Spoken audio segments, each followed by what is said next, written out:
Natural life which खुश आमदीद देखने वाले अस्सलाम वालेकुम।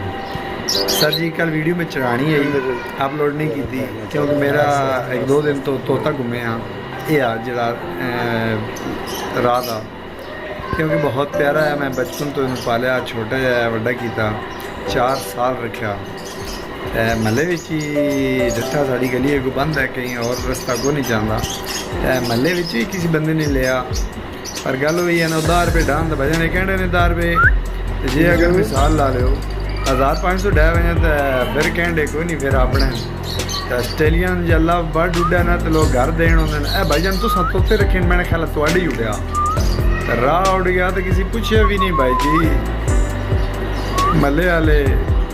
चलो कोई नहीं अल्लाह खैर कर इंशाल्लाह टाइमो टाइम अपडेट होंगी जैसी वीडियो बस वो कल थोड़ा जहा दुख लगे हुआ है जिसकी वजह तो नहीं चाह रही।